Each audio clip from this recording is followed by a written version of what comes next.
शुभोदय। मैं चंद्रकला हिंदी अध्ययन विभाग से गोपास्वामी पीयू कॉलेज। बच्चों, पिछले कक्षा में हम लोग सू की ढाली में उपेंद्रनाथ अशक जी के लेखक परिचय ले चुके थे। उसके साथ साथ पात्र चित्रणों का परिचय भी दे चुके थे।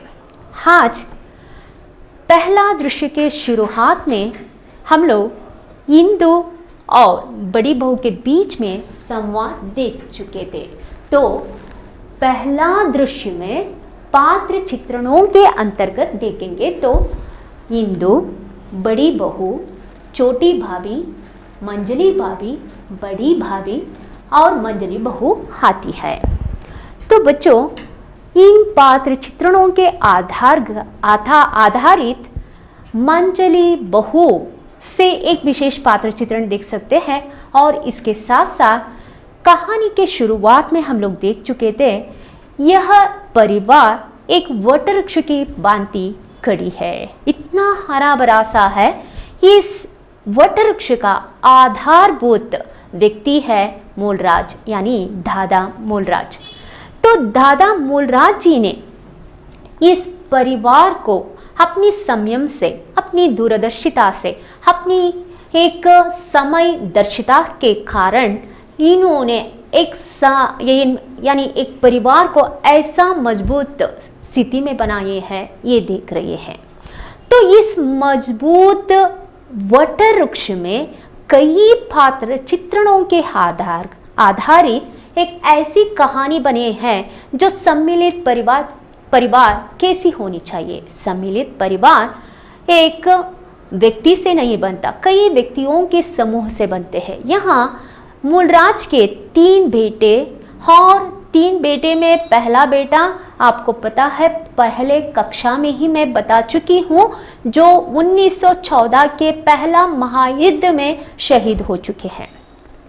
तो उसकी पत्नी जो है छोटी भाभी, तो छोटी भाभी को हम लोग देख रहे हैं।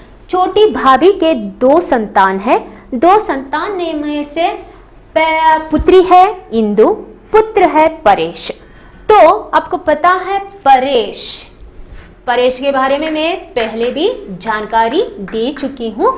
परेश नायब तहसीलदार है।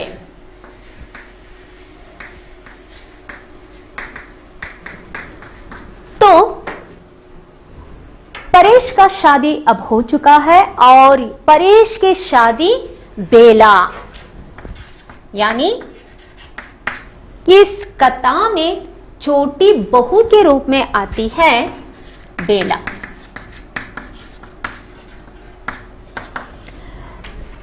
तो कहानी का शुरुआत भी मैं बता चुकी थी कि कारण क्या है। तो ये पूरा परिवार एक तालाब जैसा है। इस तालाब में एक स्थित पानी था। तो स्थित पानी में छोटी बहू बेला जो है हींट के रूप में यह गिर चुकने के कारण स्थित पानी जो है विचलित हो चुका है। तो विचलित होने का कारण क्या है? तो बेला के मनोदशा ही इस परिवार में होने वाला, यानी विचलित होने का कारण है, यानी अशांति बनने का कारण है। तो पिछले कक्षा में हिंदू से जो शुरू हुआ, यानी हिंदू पात्र चित्रण के द्वारा संवाद शुरू हुआ था। संवाद में हम लोग देख चुके थे कि हिंदू इतनी बिफरी हुई थी, इतना क्रोधित थी कि वो क्यों गुस्सा कर रही थी। तो कारण था बेला यानी छोटी बहू जो है इस घर की नौकरानी जो है रजवा को अपने नौकर से, यानी घर के नौकरानी है, 10 साल से काम कर रही है और इस नौकरानी को काम से हटा देने के वास्ते अब हिंदू क्रोधित है। तो बच्चों, यहाँ आपको यह समझाना चाहती हूँ कि हाँ, यह इस एकांकी में हम लोग देखते हैं पात्र चित्रणों में टिप्पणी आते हैं। तो टिप्पणी में इंदु प्रमुख है। तो इंदु पात्र चित्रण में अगर हम लोग देखेंगे तो इंदु कौन है, इंदु क्या कर रही है, इंदु किसके साथ संवाद कर रही है और किन कारण कर रही है। तो इन किन कारणों के वास्ते कर रही है ये हमें पता हो चुका है। इंदु है, इंदु यानी दादा मूलराज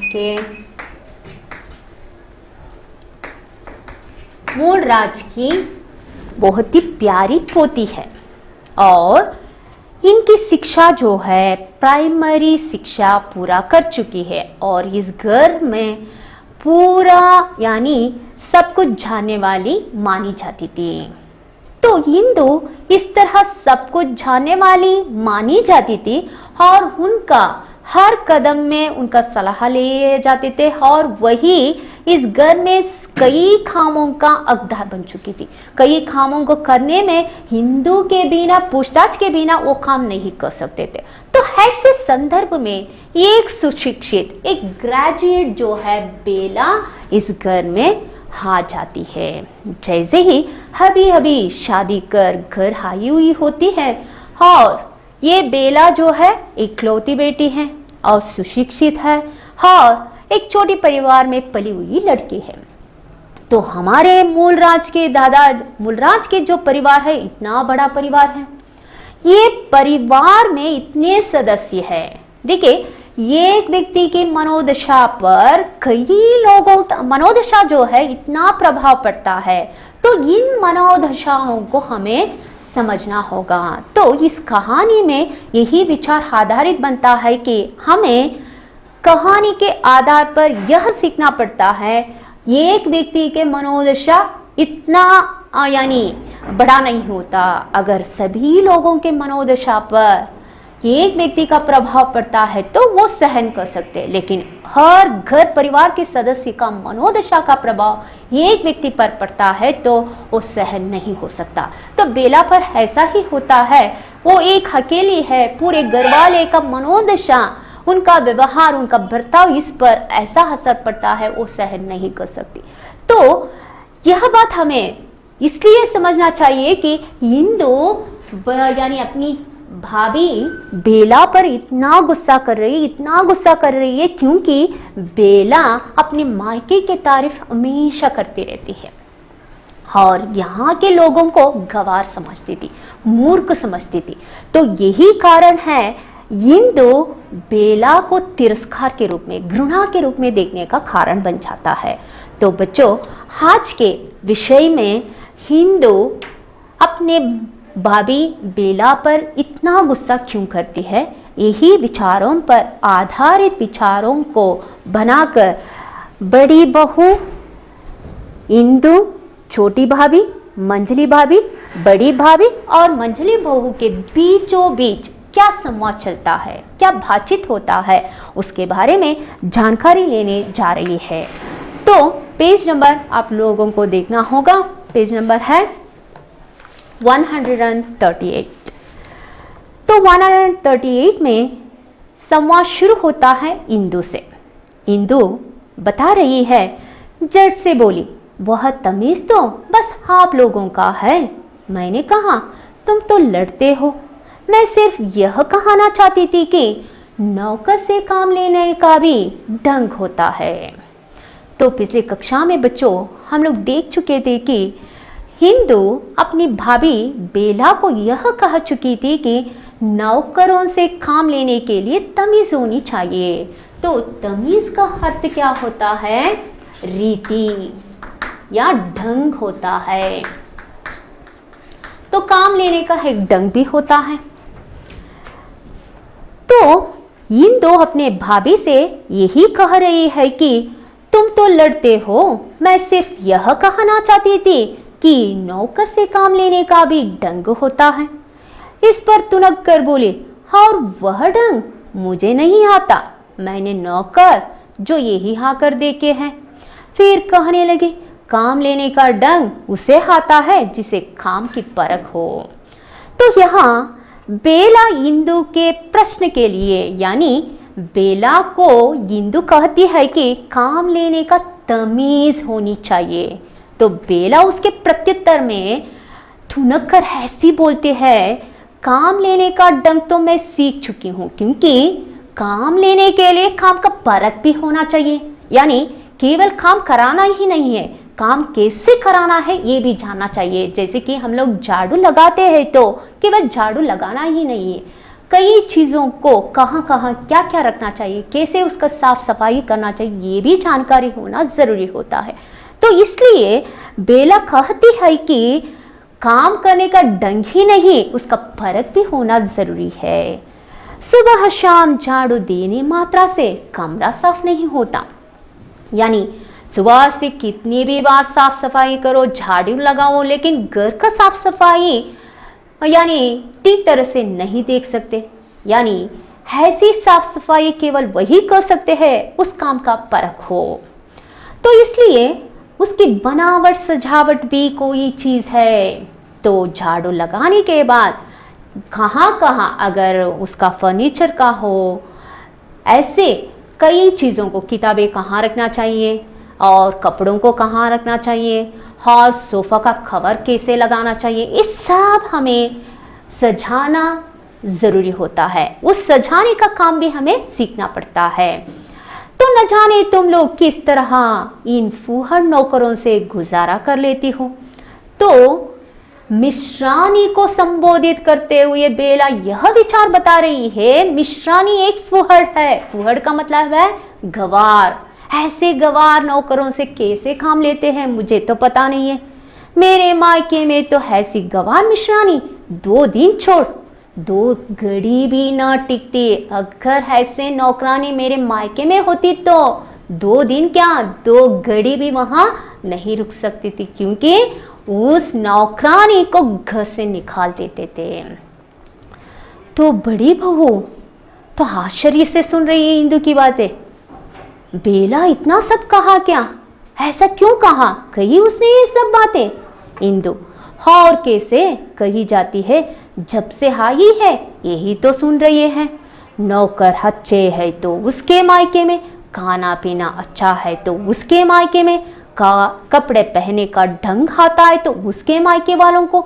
हम तो न जाने कैसे जी रही है। यहाँ के लोगों को खाना पीना पहनना ओढ़ना कुछ नहीं आता। हमारे नौकर गवार, हमारे पड़ोसी गवार, हम स्वयं गवार। तो हिंदू बेला कही गई बातों को आगे बढ़ा रही है। बड़ी बहू के सामने बेला कही गई विचारों को ऐसे प्रस्तुत कर रही है। आगे देखिए, जब से आई है बेला, जब से इस घर में बहू बनकर आई है तब से यह विचार मैं सुन रही हूँ। कौन सा विचार? नौकर अच्छे है तो उसके मायके में, नौकर है तो उसके मायके वाले, खाना पीना उसके मायके का अच्छा है और यहाँ का खाना अच्छा नहीं है, कपड़े पहने का ढंग उसके मायके का अच्छा था और यहाँ का पूरा खराब। तो इस तरह न जाने कैसे कैसे बातें, यानी केवल अपने मायके का बखान सुनते सुनते हिंदू का खान भी थक चुके थे। तो पके हुए खानों से इन विचारों को सुन सुनकर उसका क्रोध गुस्सा भी सिर चढ़ गया था। सिर चढ़कर ऐसे बातों से हिंदू बोल रही है, यहाँ के लोगों को खाना पीना पहनना ओढ़ना कुछ नहीं आता। बेला कहती है हमारे घर वालों को ना ही खाने का समझदारी है ना ही पहनने का समझदारी, कुछ भी समझदार वाले नहीं है। हमारे घर वाले सब गवार है, तो मूर्ख माने जाती है। और कहती है केवल हम ही नहीं, हमारे पड़ोसी वाले भी गवार समझती है। तो इस तरह हिंदू अपनी भाभी बेला के बारे में बता रही है। बड़ी बहू और विस्मय से सुन रही है। हिंदू, मैंने भी कहा दिया, क्या बात है भाभी, तुम्हारे मायके की एक नमूना तुम ही जो हो, एक मिश्रानी हो ले हाथी तो हम गवार भी उससे कुछ सीख लेते। तो उसके प्रत्युत्तर में हिंदू ऐसा डंक मारती है, देखिए तुम ही तो हो भाभी, हमें आपके घर के नौकरानी को देखने की आवश्यकता नहीं है, आपके मायके की एक तद्रूप यानी नमूना आप ही हो जो हमारे लिए देखने को मिल रहा है।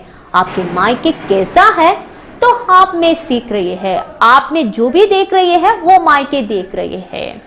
तो मायके का पूरा रूप, चाहे वहां के खाना पीना हो, वहां का रहन सहन हो, वहां पहनने ओढ़ने का स्थिति हो, अस्थिति, हर कारण का एक नमूना हमें बेला में दिख रहा है। तो आपके अलावा कोई चीज हमें देखने की आवश्यकता नहीं है।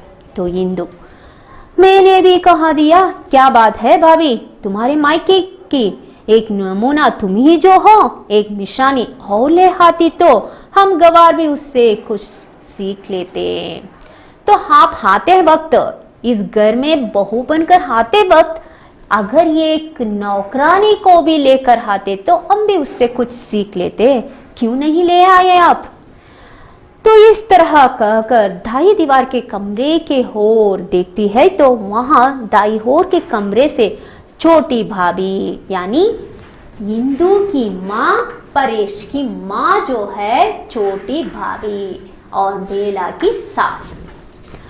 तो बेला की सासू माँ, इंदु की माँ, छोटी भाभी वहां से हार रही हुई दिखती है।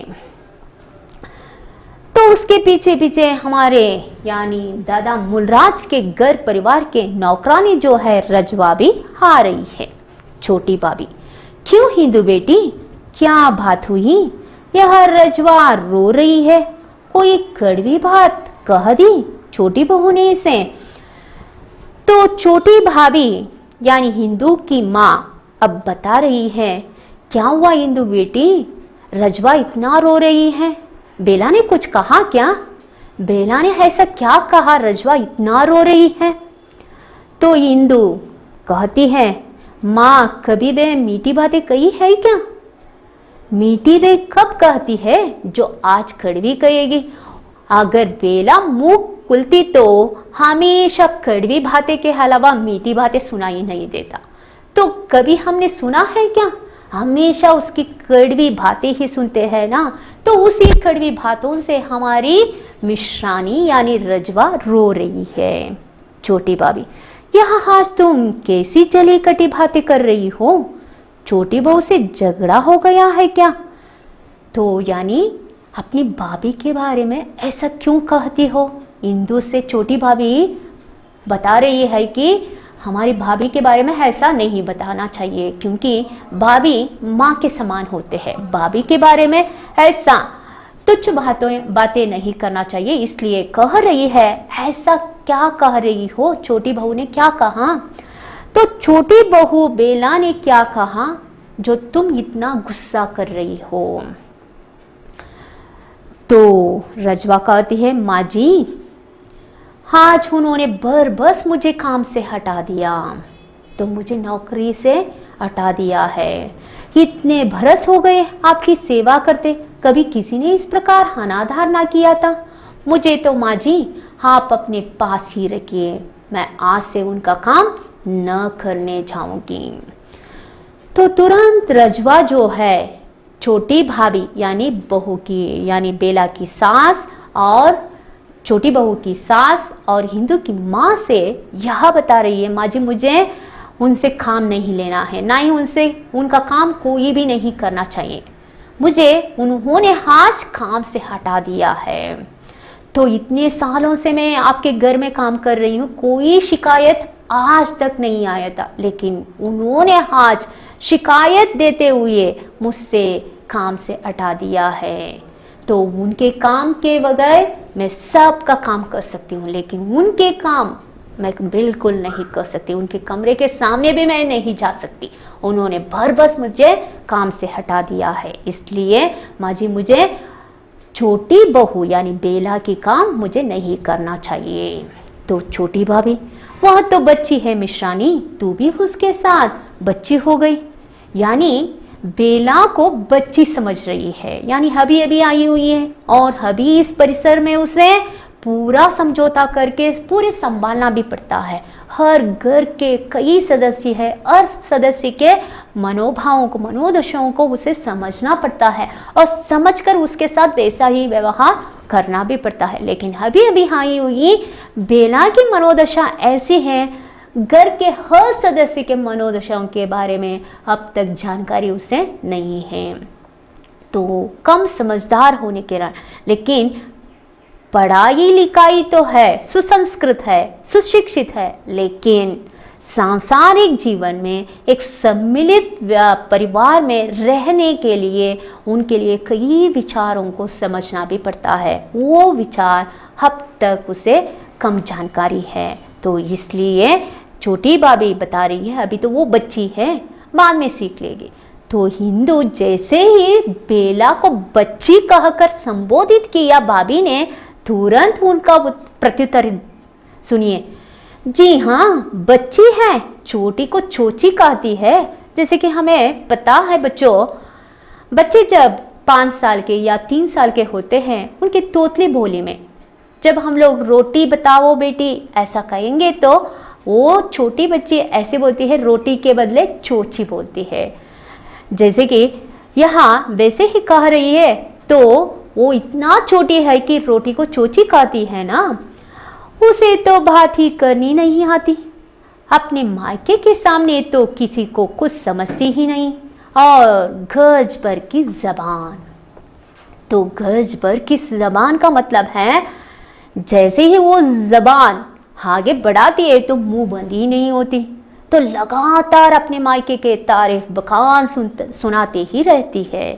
तो सुनाते वक्त सुनने वाले भी इससे समझना होगा। और हमेशा दूसरों के तारीफ किसी भी सुन नहीं सकते, क्योंकि निंदा भी नहीं सुन सकते, यानी अपने तारीफ सुन सुनकर वो खुश से विभोर हो जाते हैं। लेकिन यहाँ दूसरों के तारीफ सुन सुनकर कभी भी हम लोग खुशी नहीं हो सकते। तो बेला वैसे ही अपने मायके के बारे में इतना तारीफ कर रही है, लेकिन हिंदू उसे सुनकर खुशी से सहन नहीं कर सकती। तो इसलिए यह बता रही है कि हमेशा मेरी छोटी बहू जो है, छोटी भाभी जो है, वो हमेशा अपने मायके की तारीफ करती रहती है। तो बच्चों, आज के इस अध्ययन के अंतर्गत बड़ी बहू और हिंदू के बीचों बीच जो पहले दृश्य के पहले भाग में जो विचार हम लोग अध्ययन कर चुके थे, उसी विचार को आधारित बनाकर आज हम लोग छोटी भाभी के अंतर्गत कुछ विचारों की जानकारी ले चुके हैं। तो इसके अंतर्गत अगर भाषाभ्यास की तरफ बढ़ेंगे, तो भाषाभ्यास में अगर पहला एक शब्द या वाक्यों के अंतर्गत प्रश्न होते हैं। पहला प्रश्न है, पिछले कक्षा में भी हम लोग देख चुके थे, नौकरों से काम लेने के लिए क्या होनी चाहिए। तो नौकरों से काम लेने के लिए तमीज का मतलब है ढंग या रीति होती है, होना जरूरी होते हैं। तो इसके अंतर्गत हम लोग आगे 3-4 वाक्यों के प्रश्नों में देखेंगे। तो हिंदू को अपनी भाभी बेला पर क्यों क्रोध आया। तो विचार है, बेला इस घर में छोटी बहू बनकर अभी आ चुकी है और उनकी मनोदशा ऐसी है, वो इकलौती होने के कारण, सम्मिलित परिवार में कभी मिलजुल कर न रहने के कारण यहाँ के लोगों के साथ समझौता करके समझकर जीवन बिताना इतना आसानी नहीं था। और हमेशा यह एक ऐसी सुसंस्कृत परिवार में पली होने के कारण यहाँ के, मैं पहले ही बता चुकी थी कि यहाँ के जो वातावरण जो है पुराने ज़माने का, पुराने ख्यालों का वातावरण है। तो ये उनके लिए पसंद ना होने के कारण थोड़ा उससे पीछे हटती थी और हमेशा यह कहती थी कि हमारे मायके में बहुत कुछ अच्छा है, जैसे कि वहाँ के खाना पीना हो, रहन सहन हो, ओढ़ना पहना ओढ़ना हो, इस सब उनके मायके में ही बहुत बेस्ट यानी बहुत अच्छा समझती थी। तो इस कारण वो हमेशा अपने मायके के तारीफ करती हुई, बखान करती हुई यह कहती थी कि यहाँ के नौकर गवार है, मूर्ख है, असभ्य है। तो ये विचार हिंदू को ऐसा दिल पर ठेस पहुंचता था कि बेला के ऊपर हमेशा वो गुस्सा करती थी। तो इस तरह हम लोग हिंदू को अपनी भाभी बेला पर क्यों क्रोध आया, यहाँ 3-4 वाक्यों के लिए प्रश्नोत्तरों को सीख चुके हैं। तो इसके अंतर्गत हम लोग टिप्पणी देखेंगे। तो यहाँ पहला दृश्य के अंतर्गत इंदु पात्र चित्रण आते हैं। तो इंदु पात्र चित्रण में अगर आपको टिप्पणी के अंतर्गत लिखना है तो पहला वाक्य आपको लिखना है, हिंदू दादा मूलराज की प्यारी पोती है। तो इनकी शिक्षा के अंतर्गत देखेंगे तो हिंदू की प्राइमरी शिक्षा परिपूर्ण हो चुका है और संपूर्ण होकर यह घर में समझती है हमेशा, यानी सफलतापूर्वक जो शिक्षा कर चुकी है और घर में अपना रोब जमाती थी। तो घर वाले हिंदू को पढ़ी लिखी समझदार समझने के कारण हर काम में उसकी सलाह लेते थे। तो यही कारण हम लोग कारण के अंतर्गत पहले दृश्य में आज के अध्ययन के अंतर्गत 3 वाक्यों को टिप्पणी के आधार पर सीख सकते हैं। तो इसके अंतर्गत आज के अध्ययन समाप्त हो चुका है। कल के कक्षा में पहले दृश्य के अंतर्गत मैं बता चुकी हूँ। पहले दृश्य के अंतर्गत हम लोग इंदु बड़ी बहू छोटी भाभी को देख चुके हैं। आगे के दृश्य में मंजली भाभी आती है, बड़ी भाभी आती है और मंजली बहू आती है। तो इनके अंतर्गत संवाद क्या होगी, विचार क्या होगा, आगे के कक्षा में इन विचारों पर अध्ययन करने जाएंगे। तब तक धन्यवाद। समाप्त।